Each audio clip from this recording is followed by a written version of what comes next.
أعوذ بالله من الشيطان الرجيم بسم الله الرحمن الرحيم الحمد لله رب العالمين والصلاة والسلام على خير المرسلين محمد وعلى آله وصحبه أجمعين أما بعد السلام عليكم ورحمة الله وبركاته.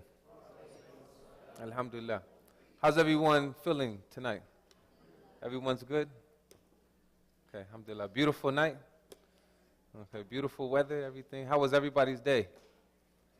Okay, alhamdulillah. Tired, huh? A little?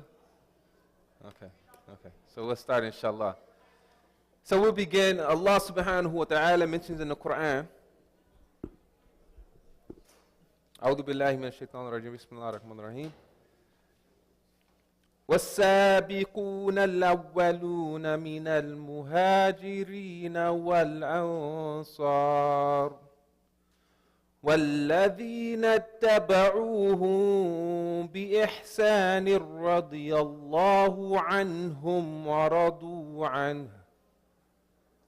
Allah subhanahu wa ta'ala, He mentions in the Quran, in the first forerunners in the faith among the muhajirin and the ansar, and those who followed them with good conduct, Allah is pleased with them and they are pleased with Him.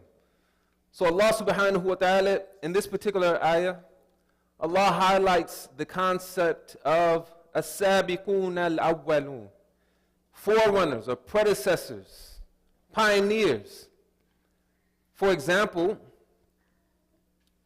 in the early Muslim community, they honored the first to accept Islam. They honored the first to perform the first hijrah. They honored the first who were amongst those who prayed towards Bayt al-Maqdis. And they honored those who, when the Qibla switched, they honored those who were able to, the first to transition in the switch. And also they also honored the first to fight in the Battle of Badr. They honored the first to pledge their loyalty to the Prophet sallallahu alaihi wasallam. So this concept of honoring the first, and this is our message today, is that we need to honor those who were the first to pray here, right here in America. We need to honor the first to call on Allah by His beautiful names right here in America. We need to honor the first to establish the masajid right here in America. We need to honor the first who started the MSAs right here in America, because ultimately we're standing on their shoulders. And the message that I want to begin with is that no matter what anyone tells us, no one can sit here and be intellectually honest and look to us as if we are newcomers here, that we've been here and Muslims were here before Columbus. So despite what they tell you in school, we were here before who? We were here before who? Columbus. We were here before Columbus. You have scholars such as Ivan Van Sertima. He built off the works of another scholar named Leo Weiner. He was a linguist who found African words right here in America. He found evidence of African words right here in America. And his argument was also that Africans were in America before Columbus. In school, we memorized in 1492, Columbus sailed the ocean blue or discovered the ocean blue, whatever it is. We memorized this in school. And this is propaganda. And it left off the narrative of the Muslims being here before Columbus sailing the oceans and discovering America. No, people were already here, right here in America. People had established nations right here in America. They had communities right here in America. And don't allow anyone to tell you anything different. And we have, while in Haiti, the native people told Columbus that Americans traded with black people in gold-tipped spears. And Columbus found that these spears were the same spears used in parts of West Africa. You had black settlements in Brazil. The Mali court tradition and documents in Cairo claim that Abu Bakr II, who was the brother of Mansa Musa, set out and he was here. Some of the evidence aims at that he was here, he arrived here before Columbus. You had African figures with distinctive noses and lips and hair. And they venerated these particular figures. These were African figures right here in America. So you have Muslims, when we think about Africa, that we can't separate Africa from Islam. When you think about individuals such as Abu Ubaid al-Bakri in the 11th century, traveling to Ghana, that we must have Ghana within our hearts. Traveling to Ghana, he described it as the land of gold.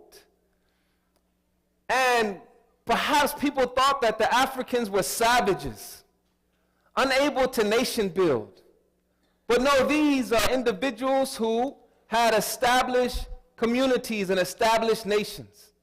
They described the kings, this is even before Islam, was in Ghana, where the kings had gold everywhere. That the kings were draped in gold, even their dogs had gold collars. They had gold collars. Their horses had clothing, there were clothing on their horses, which was gold embroidered clothing. And when you think about the king he owned these large gold nuggets, while the people only had access to trade and do business and commerce with gold dust. If they had allowed the people to also have gold nuggets, this would have turned upside down the price of gold and caused inflation in the land. So these individuals had the intellect to run their own nation, to have wealth, despite the people justifying imperialism and colonization by saying African people were uncivilized. And we think about al-Bakri. He described in his travels, he said that the city of Ghana consists of 2 towns situated on a plain. One of these towns, which is inhabited by Muslims, is large and possesses 12 masajid, in one of which they assemble for the Friday prayer. He was impressed by seeing that the imams were salaried, that they had a muezzin, they had jurists and scholars, and the children were under the trees reciting Quran. You had individuals in his travels, Ibn Battuta. Have we heard of Ibn Battuta? Okay, so Ibn Battuta, he visited during the time of the rule of the brother of Mansa Musa, who was known, his name was Mansa Suleiman. When he visited in the 14th century. He visited Mali. We need to know something about Mali. We need to know something about Ghana. In the 14th century, Ibn Battuta visited Mali. At that time, Islam had been established in that land for 300 years. 300 years. He was amazed how they celebrated the 2 Eids. One thing that he admired, he said that the people, they are keen on praying on time. They love to pray on time. And attending the Friday prayer, they wore all white. And the children memorized Quran by heart.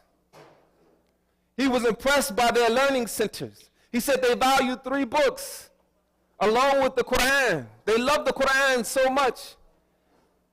He says they valued the Muwatta of Imam Malik, Tafsir Jalalain, and he mentioned a book known as the Shifa by As-Sabti. So he says they value these books, and these individuals are intellectually they're ahead, and we thought they were so far behind. And we placed African people within this box of being uncivilized. No, these people are very civilized. You have the likes of Mansa Musa. Mansa Musa is known for performing perhaps one of the greatest pilgrimages, one of the greatest hajjs in history of humanity. And some of the records say that he had accompanying him was over 10,000, some say 60,000 men with him on this performance of Hajj. And he went through Egypt and he flipped the economy upside down. He caused inflation because he was passing out gifts of gold. And he dropped so much gold dust that he caused the price of gold to spin out of control and cause inflation. And it took over a decade for Egypt to recover because of Mansa Musa and him going through that particular land to perform Hajj. And he was known for building up these intellectual centers. We're talking about Timbuktu. Have you heard of Timbuktu? Imagine they were performing open heart surgery, the doctors in this university. They were also removing cataracts during this particular time. And when you're talking about the security of their people, the people enjoyed security. They enjoyed a secure nation. They enjoyed wealth building at a time when Europe would look to Africa as being an example. So we talk about Mansa Musa, Askia Muhammad, known as Askia the Great, Ahmed Baba, who is an Islamic scholar. He can boast over writing over 40 books. His library, he would boast about his library, had over 1,600 volumes of books. The Senkoi Masjid, the Senkoi University, and they valued learning. And these people were very capable and very civilized individuals. So when we talk about the presidency or being a leader, when you look at black people, our leadership didn't just start with Barack Obama. That these are individuals who've been in control and in charge and who have for a long time held status. And I bring up this to say that our history did not start with slavery. Our history did not start with slavery. Many of the slaves were taken from lands such as this. They had, in their childhood years, they had memorized Quran. They had learned the Arabic language. They had learned Islamic jurisprudence and Islamic history. And Islam had a well-established intellectual tradition within these lands. So you had slaves being kidnapped, brought over here, and many of them were Muslims. They were Muslims, and we stand on their shoulders. That if it wasn't for them and their sacrifice and their struggle, where would we be at today? I surely would not be able to be in front of you all today if these individuals didn't sacrifice for us. Alhamdulillah, Islam survived the Middle Passage. They had no idea. They thought they were bringing and removing over 10 million black bodies from Africa, not knowing that what is coming along with those individuals is Islam, is the Quran, and the Sunnah of Prophet Muhammad sallallahu alaihi wasallam.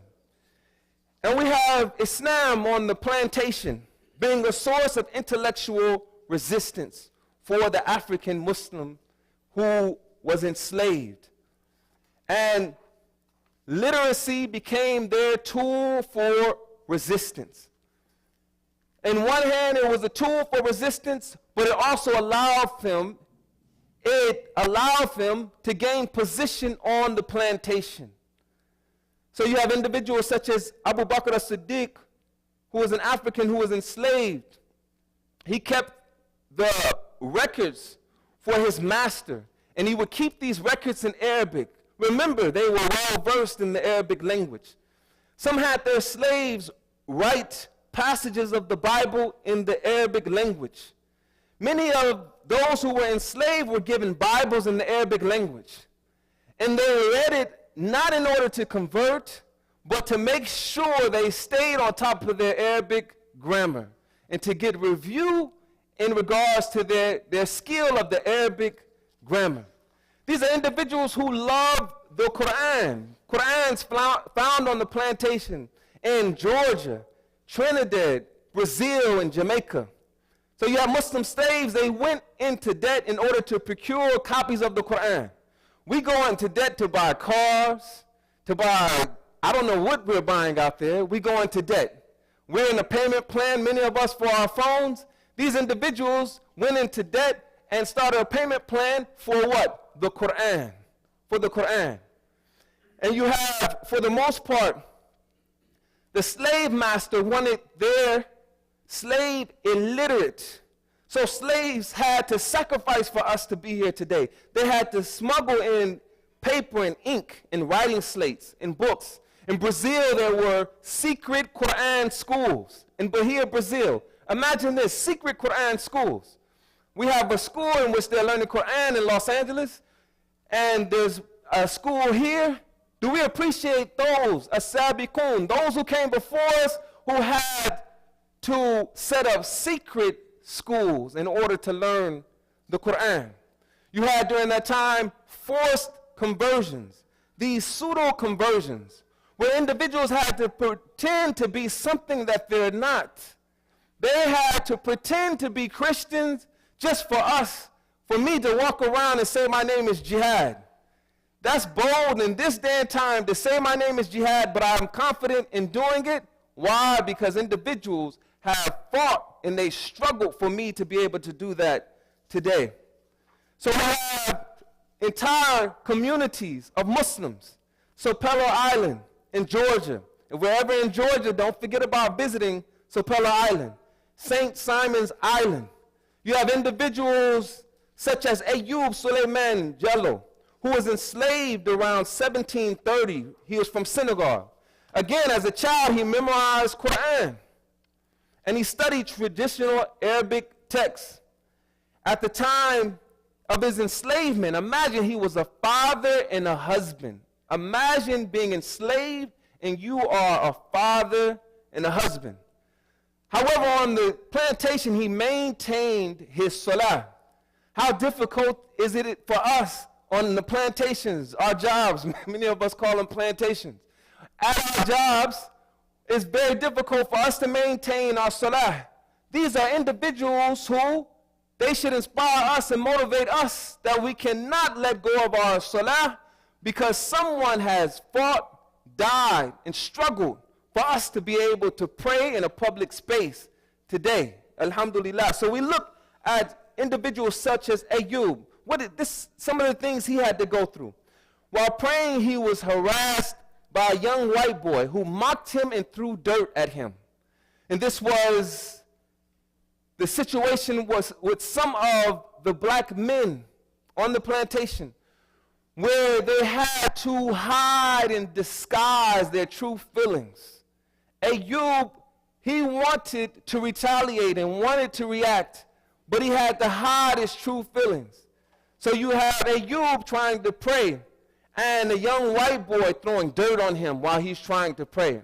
And we think about the Prophet sallallahu alaihi wasallam and his enemy, Uqba ibn Abi Mu'ayt, who threw entrails on him while he was in the salah, who harassed him constantly.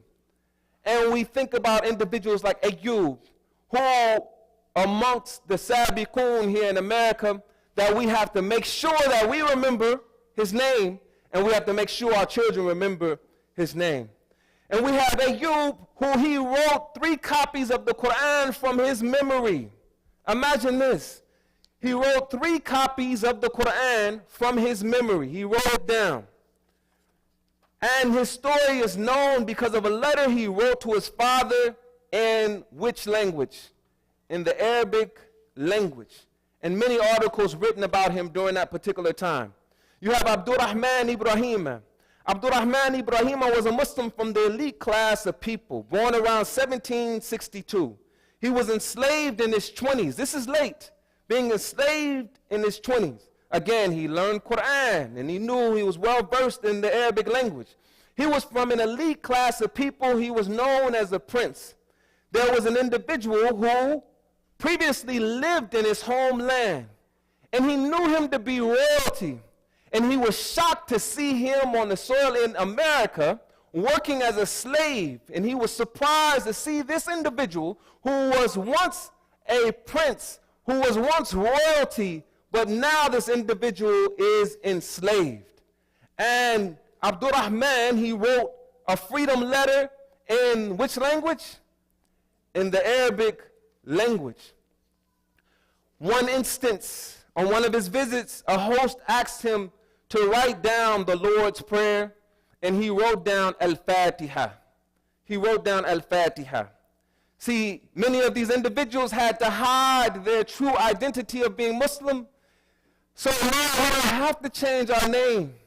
Yes, we may be Muhammad, and the people call you Mo, but you don't have to do that because people died, fought, and struggled, so you don't have to do that today, alhamdulillah. You have individuals such as Umar ibn Sa'id. He was born in the northern region of Senegal, spent 2 days studying. He was an alim. He was well versed in the Islamic sciences. He wrote his own autobiography in the Arabic language in 1831. And he began his autobiography with the Basmala and prayers upon the Prophet sallallahu alaihi wasallam. And he wrote a passage from Surah Al-Mulk, as if to say that, yes, Allah subhanahu wa ta'ala, to Allah belongs all dominion. And although you have dominion over my body, that is very temporary. For Allah subhanahu wa ta'ala is in charge of everything. And Allah subhanahu wa ta'ala is the one who is sovereign. And we think about Bilal Muhammad. On the plantation, he wore his fez. He wore a certain dress that identified him as being Muslim. And his writing is still being preserved today. He wrote down a text, a Maliki text, Al-Risala from Ibn Abi Zayd. He wrote this down from memory, and it's being preserved in the University of Georgia. And we can't forget about our sisters on the plantation. Our sisters was also putting it down on the plantation. And we think about Ed Thorpe, an 83-year-old former slave, recalled his grandmother, Patience Spalding, praying on the plantation. We can never forget about Patience Spalding praying on the plantation. And this should motivate us to keep up our salawat, to keep up our prayers, because individuals had to die, had to fight and strive for us to be able to do this in the open. And you have Rachel Anderson, remembered her grandmother, Peggy.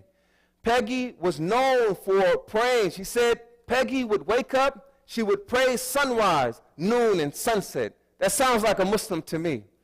So Peggy was known for her prayers right there on the plantation.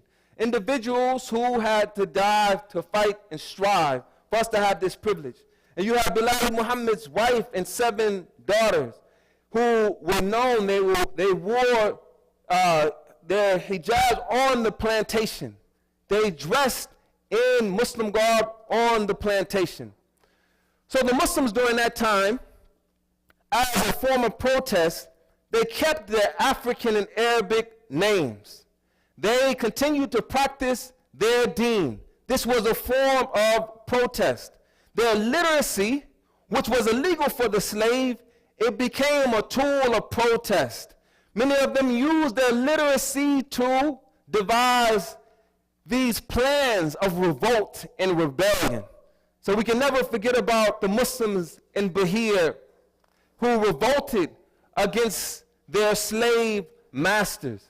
These are individuals in Bahia. They had schools. They performed Salatul Janazah. They performed the Nikah and the Walima. They performed Islamic weddings. And they had the receptions. They prayed Salatul Jumu'ah. They had the biha. They halal their own meat. They used prayer beads. They had secret Quran schools. And they decided to rise up against their slave masters. So when we talk about the individuals, that we must never forget how we ended up here. For myself, being an Imam in Los Angeles, it would not be right or just for me to be an imam not knowing who came before me and paved the way so I can give the khutbah. What good is my khutbah when I forget about the individuals who paved the way for me to give the khutbah? What good is it for us to have a religious space without remembering those who paved the way, who fought and strove for us to have this particular religious space? And when we think about after slavery, how the community had to experience Jim Crow. Do we know about Jim Crow? Separate facilities, black segregated communities, separate restaurants, separate restrooms, just because an individual is black. And you have in Mississippi, lynching became a popular form of vigilante justice. So you had lynching parties. They would invite 5,000 spectators, and people would enjoy others being lynched. These were lynching parties. And due to slavery and Jim Crow, the black race was in need of reform. And this is when individuals started looking towards Islam. Islam, for Muslims, black lives should always matter. For Islam was right there when the black race was in need of reform. They had Islam to turn to. So you had individuals such as Edward Wilmot Blyden. Have we heard of Edward Wilmot Blyden? He started talking about, he was known as the father of Pan-Africanism. He began to speak about Islam's role in black America, linking Islam directly to Africa. And he argued that global religion for blacks was Islam, that it was better for black people to be Muslims than to be Christians. So he began to present this argument. He said, black folks, you all need to become Muslims. So they began to listen to him, and he wrote a text inviting individuals to learn more about Islam. And from there came individuals in 1913, individuals named Noble Drew Ali. Do we know about Noble Drew Ali? Have we heard of the name Noble Drew Ali? No. We all have Google and Wikipedia. So you have to make sure that you memorize. These are the names of the individuals who paved the way for us to be here today. So you have Noble Drew Ali, who his followers, they had the last names El and Bey. My friend is an Imam. He came through the Moorish Science Temple. You have many, if you look at many of the African Americans, they didn't just pop up on the Sunnah. That many of them had to go through these movements. Many of them came through the Moorish Science Temple. We have an individual, Mufti Muhammad Sadiq, from the Ahmadiyya movement. We cringe when we hear the Ahmadiyya movement. But I'm going to tell you all straight up, I'm going to tell you all the truth. The Ahmadiyya movement came to the hood, and they started recruiting from the black folks. And many black people came through the Ahmadiyya movement to find themselves on the Sunnah.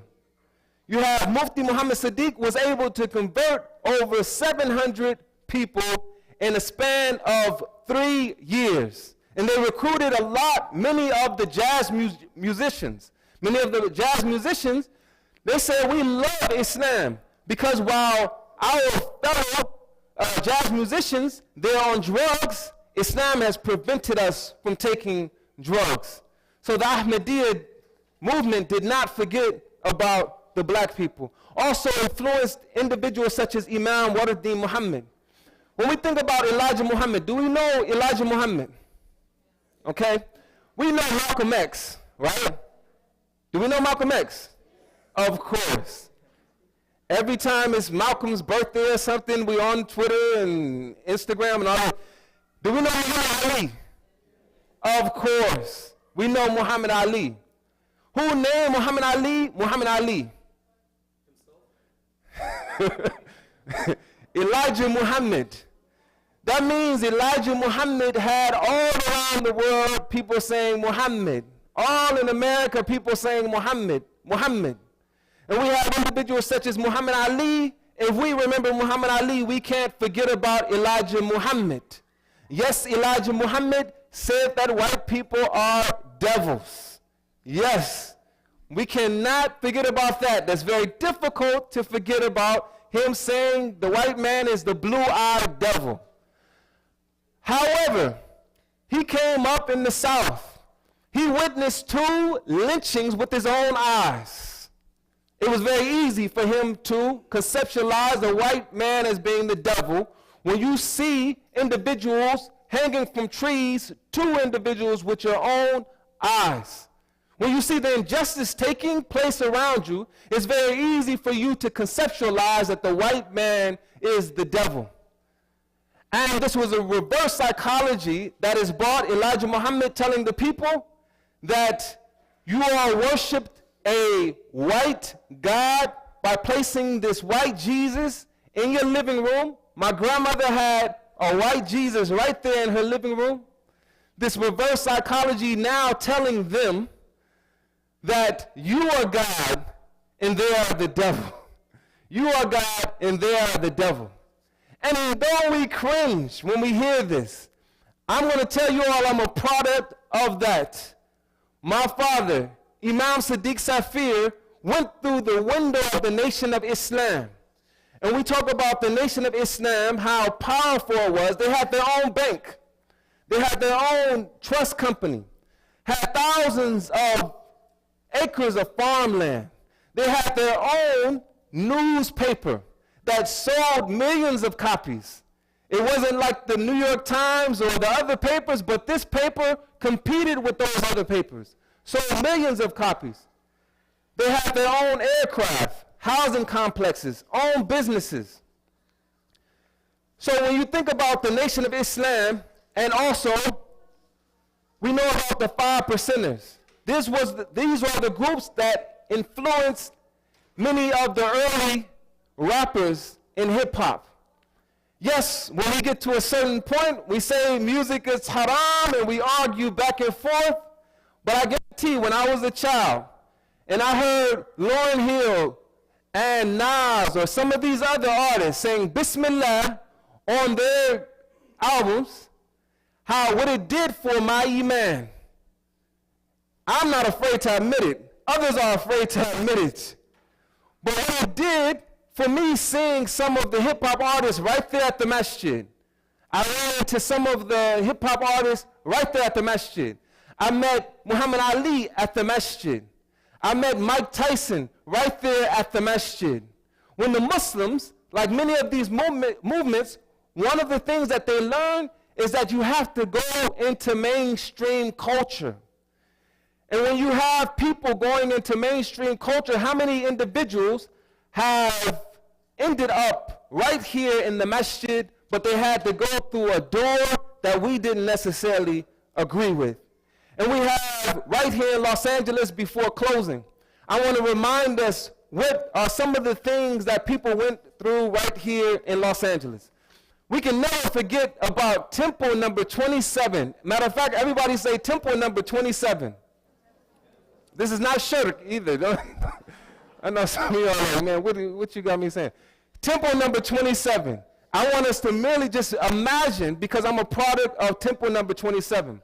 This was a community in the Nation of Islam. They had 50 businesses, over 50 businesses. They had gas stations, barbershops, cleaners, supermarkets, bakeries. They had fast food restaurants. My father was a fish crew salesman. My father and his crew, they caused the grocery stores to change their prices. They sold so much fish on the streets of Los Angeles. They would meet a boat that came to deliver fish from Peru, right there in Long Beach. And they would make sure they distribute this fish all around Los Angeles. And they were individuals who called themselves Muslims. Right there, Temple number 27, we can never forget about an individual named Imam Ali Rashid. Say Imam Ali Rashid. He was known, his name was Edward Sherrill. And he trained some of the individuals who trained me. I never met Imam Ali Rashid. However, the myth his stories, the narrations that I hear about his life cause me to act as if I already know Imam Ali Rashid, when I know the individuals who knew him and who were trained by him, who essentially trained me, alhamdulillah. So Imam Ali Rashid was one of the pioneers here in Los Angeles. When we talk about California and setting up religious communities, some of you all will go out and become leaders. Remember, your leadership means nothing if you don't recognize the individuals who paved the way for you to be able to lead. And Imam Ali Rashid was one of those individuals. We can never forget about Ronald T. Stokes. Ronald T. Stokes was murdered. When we think about police brutality, Temple number 27, Ronald T. Stokes was upstairs. He came downstairs. The police, the LAPD, shot him down in cold blood. And this is one of the incidents that caused Malcolm X to become disheartened because of the murder of Ronald T. Stokes. And others came down to check on their brother, and the police shot them. So you have individuals such as Ronald T. Stokes, who he died for us to be here today. He died at Temple number 27. And individuals also who was paralyzed, William Rogers was paralyzed because of that. And it said during that time, the individuals, they were calling on Allah. They were calling on Allah. And the police kicked them and said, shut your mouth. And they're just merely saying, Allahu Akbar, la ilaha illallah. And the police kicking them, telling them to shut their mouth, and then later saying that these individuals were reciting some type of war chant. This is the struggle that people had to go through for us to be here today. The struggle of Imam Waruddin Muhammad. Do we know Imam Waruddin Muhammad, the son of Elijah Muhammad, who in 1975, who he caused the biggest conversion, and one of the biggest conversions in history, 1975. And he told the people to go into the temples. We're turning the temples into masjids, into masajid. Remove from the temples the chairs, and you all are going to learn how to perform your salah. You're no longer ministers, you are now imams. We're going to get rid of this.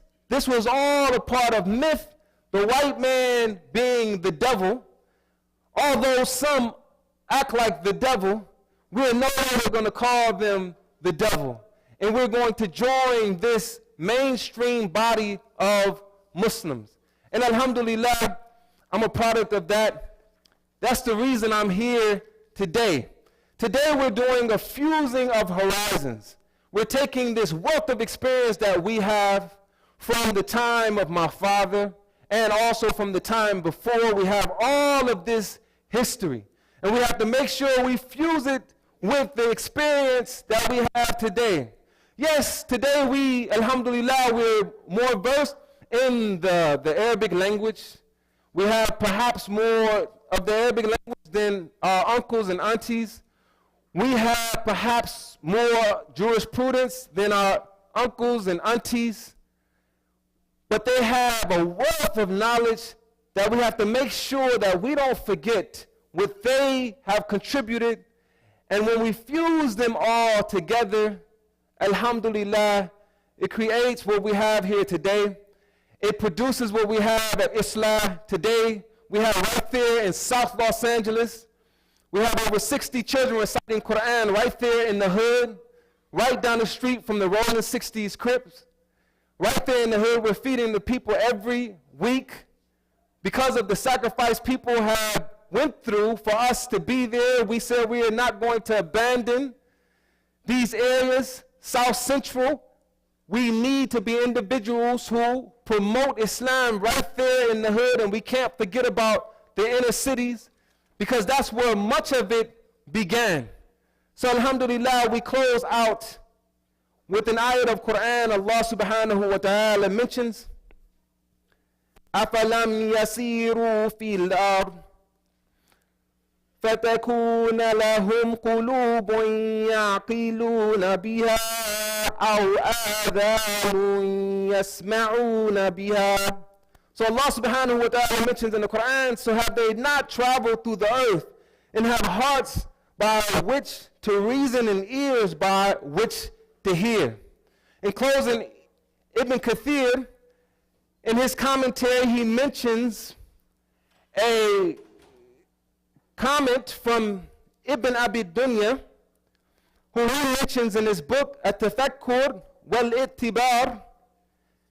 He says, in commenting on this particular ayah, he says, some of the wise people said, give life to your heart with lessons. Give life to your heart with lessons. Illuminate it with thought. Kill it with asceticism. Strengthen it with certain faith. Remind it of its morality. Make it aware of the calamities of this world. Warn it of the disasters that life may bring. Show it how things may suddenly change with the passing of days. Tell it the stories of the people of the past. Listen, tell it the stories of the people of the past. And remind it what happened to those who came before. So what I propose in closing is that let us not think that remembering Allah and purifying the heart is only by way of dhikr, is only by way of salah, but also purifying the heart. As Ibn Abi Dunya said, tell the heart the stories of the people of the past and remind it what happened to those who came before. In that, history is a mechanism by which we should utilize it to purify our hearts. Don't forget to learn the history of your people. And just because I mentioned that these are black people, you are all in America. So I'm sorry, we are in this together. To think that we can separate from each other during these times, no, we need each other more than ever during these times. I simply ask us to study the history of your people. And your people have skin just like this. Study the history of your people. Your people look like this. Don't become afraid. This is your people. And ultimately, these people fought, died, and struggled for us to be up here today. Alhamdulillah, don't forget none of these people. I thank you all for the invitation here. I don't know if you all have any questions. If you all have any comments, I'm right here with you all.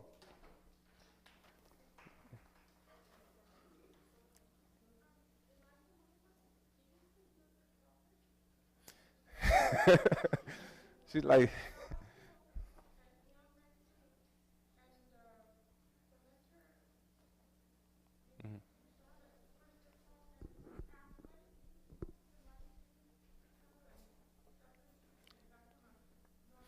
of course.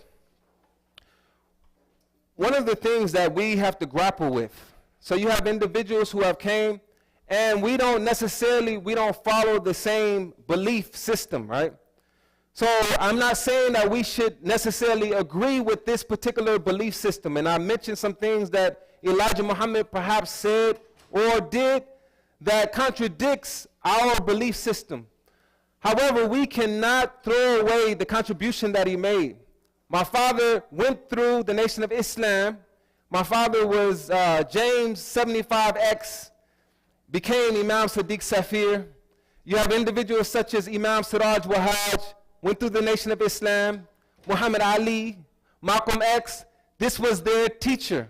Elijah Muhammad was their teacher. No, I'm not saying that we should agree with his belief system and also agree with all of his ideas. All I'm simply saying is that let us not discount his contribution. And he made a beautiful contribution.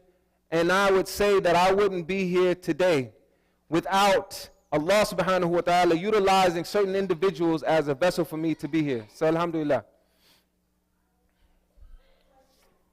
Yes.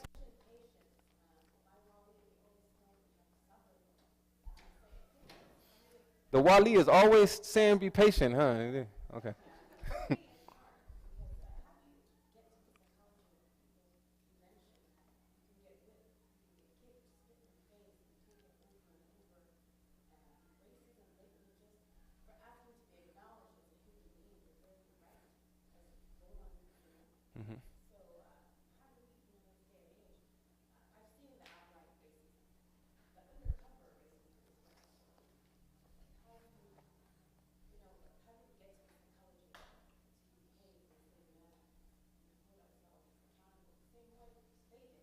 Yeah. Yeah. What I would say, for example, so we have in the Muslim communities where you're going to encounter racism. So it's prepping yourself that you're going to encounter racism in the Muslim community. I mean, that's many of the prayer spaces that I've been, the masajid that I've been to, that I've visited, you're going to encounter racism. What we can't do is abandon one another.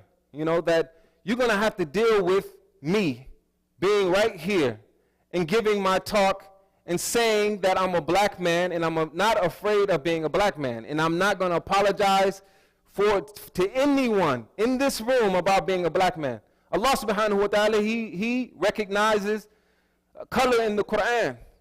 So if Allah subhanahu wa ta'ala recognizes color, what we have to do is make sure that we keep things in perspective. We are to recognize each other's color, ethnicity, nation, because if you discount that, if you throw that away, you're throwing away the history of this person, the contribution that this person's family has made. You're throwing away the wealth of knowledge that we have an opportunity to learn from this particular individual. So I think with our spaces, what we need to begin to promote is that, first of all, Allah subhanahu wa ta'ala, He recognizes color in the Quran. He created us into different colors. It's mentioned in the Quran. So, and He says this is a sign, okay? So when I see the different colors in this particular room, these are all signs that direct me towards Allah subhanahu wa ta'ala, and I marvel at all of these beautiful faces. And I marvel at all of this historical knowledge that can be gained if I just sat down and talked and get to know you and got to know you all. So it's important that we don't disappear from each other, that we make sure, even if an individual who is portraying or displaying racism, we make sure that even if it has to be every day of the week, I'm going to be in your face and you're going to have to deal with me. I'm not leaving this masjid. I'm going to be right here, and we're going to get to know each other. And I want to know your story, and you can get to know my story, inshallah. So don't abandon each other. Hang in there with each other. Be patient and have resilience. Any more questions? Someone. Okay.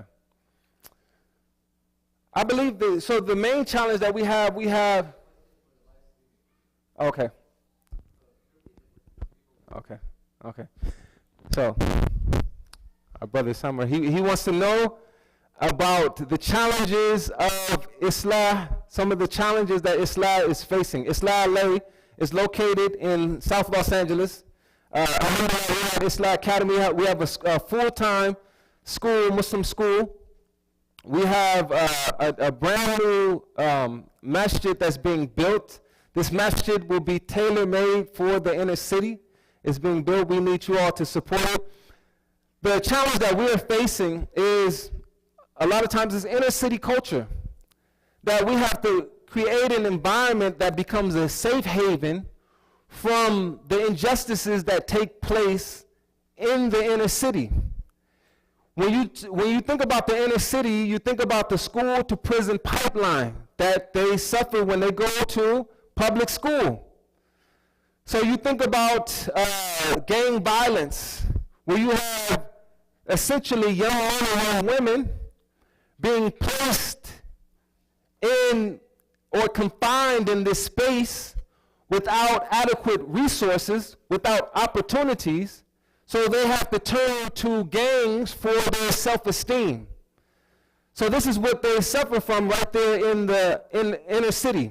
You have now gentrification taking place, where you have individuals. One of my dear Muslim friends, and I joked with him, he just bought a house right there in the hood. And my dear Muslim friend, he's not African American, he didn't grow up in that particular area, but he purchased a house. Nothing wrong. If you ever purchase a home in those areas are very expensive. However, there's people who are being pushed out of those communities because of the price of real estate is reaching levels where people can no longer afford. So a lot of the issues have to do with the inner city culture. In order to create an environment that's healthy for them, of course we have to have resources, and that's where you all come in, inshallah. And you have to look at it as that's your location, okay? So when you come to Islamic, that is your masjid. You all understand that, okay? I know it's in South Los Angeles, and some of you all don't imagine going to South Los Angeles, but you're going to have to leave out of Irvine or wherever this is and come to visit the hood. This is too comfortable sometimes. You all need to get a dosage of real life, and it's no problem. We have individuals such as, we have brothers on security. Anything pose a threat to me, they're going to make sure they remove that threat quickly. So you all are safe when you come to Islam. So don't even worry about it. So we're right there on Crenshaw and Slauson. Crenshaw and Slauson, that's your place. You can now claim, yeah, I got a place in the hood too now. Right there on Crenshaw and Slauson. So you all, don't be afraid to visit. Make sure that you all visit. Okay. Yes.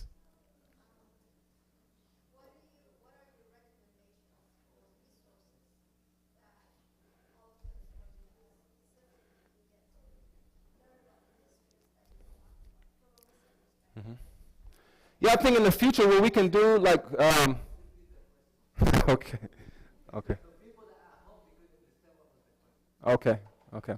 So our sister is asking about the resources, what we can do, and can you repeat that again? Okay. I'm not even going to try. It's too late. I don't even want to, it's way too late.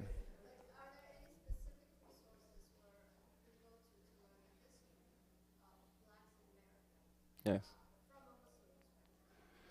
Yes. What I can do, I'm going to, we're going to get, some of you know it's too late, man, to do this to me. Okay. Okay, so the sister, she said, what are some things that we can do in order to get the resources to learn about the history? Some of the things that, I didn't give any justice to this. I want to tell you all straight up. I gave no justice to this, that you all need some of these names just highlighted one at a time so you can learn the contributions. I can leave a book list. I can email a book list to someone, and I'll get you a book list, and then we'll have a book list available, inshallah, so that people can, and you need to have these books, certain books in your library. So I'm going to make sure that, I have a list available. Okay, so alhamdulillah. Yes.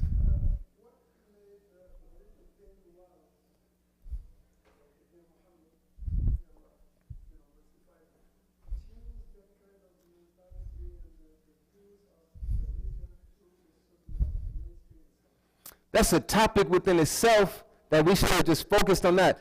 Now, Imam Muhammad, he being the son of Elijah Muhammad sent his sons to study from mainstream Islam.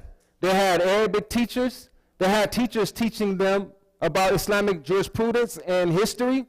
His son Akbar was able to go to Al-Azhar. He graduated from Al-Azhar, and he would later become a professor in Islamic studies. Imam Muhammad, he would study from also the books in his father's library. And we will see how it contradict this idea of Father Muhammad being God in the person. So he didn't like this idea, and he went against the theology of his father. Imam Muhammad, we can't forget that he was one of the teachers of Malcolm X. We can't forget that he was one of the teachers of Malcolm X, teaching him about Quran, teaching him about the Sunnah. So Elijah Muhammad, I believe, one of my theories is that he had a plan to eventually bring the people into the Sunnah. But he was training his sons during that particular time who would eventually take up the reins of leadership. And alhamdulillah, I'm a product of that. Alhamdulillah. Is there any record of Muslims having any contribution to That's a good question. That's an excellent question. Okay. People are like, yeah, what's so excellent about that? Yeah. Okay. He says, is there any records of Muslims having any contributions to Black Wall Street? We're going to have to do some research on that. That's a beautiful question, and we have to definitely do some research on that. Muslims, when you think about, especially in the African American community, because of the Nation of Islam and the 5% movement and the More Science Temple, that there was always a Muslim around. I grew up, there was a movie called Menace to Society. I don't want to promote this movie. However, this is a movie about gang members in the hood of South Central Los Angeles, and there was one Muslim who was there named Bilal. And many of the works of literature, they always included a Muslim character. Why? Because Muslims always were present in the inner city. They were always present in these areas. So I'm sure when you talk about African Americans, there's always a Muslim around.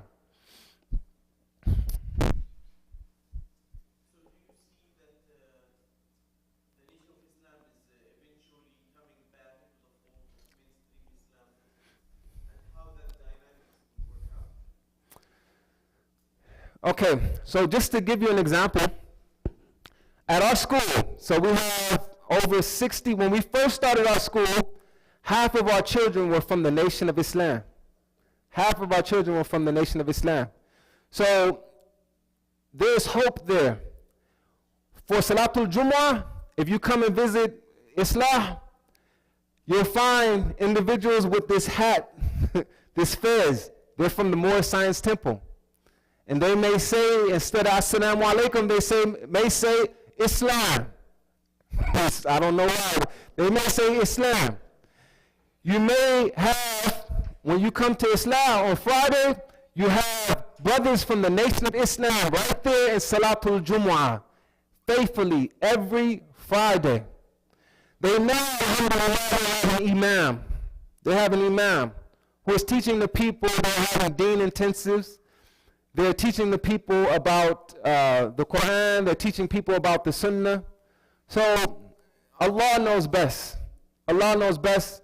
Alhamdulillah, my father was able to make the transition where I've never been a part of the Nation of Islam, but I don't never deny my roots in the Nation of Islam, being that my father was from the Nation of Islam.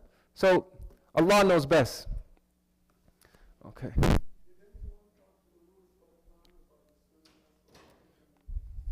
Yes, he has an Imam with him, and he's well aware of the Sunnah. He's well aware of Quran. Yes, but it like, for example, it's not the same teachings even from when my father was in the Nation of Islam. So it's some evolution that's taking place, and Allah knows what He's doing with that particular community. Is that, Allah knows best. However, He told them that they need to attend Salatul Jumu'ah at your local masajid, at your local masjids in your area, so they are following suit. And He said, attend their schools, so their children are attending our schools, and they're learning Quran and Sunnah. They're learning the Arabic language right there at our schools. And there may be some who attend here for Salatul Jumu'ah, and I would ask that we remain patient with these individuals. Okay. Alhamdulillah. Okay.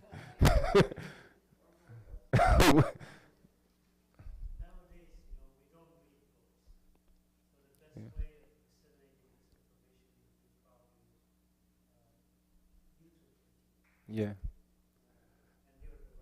No, I don't. Okay. Some of them.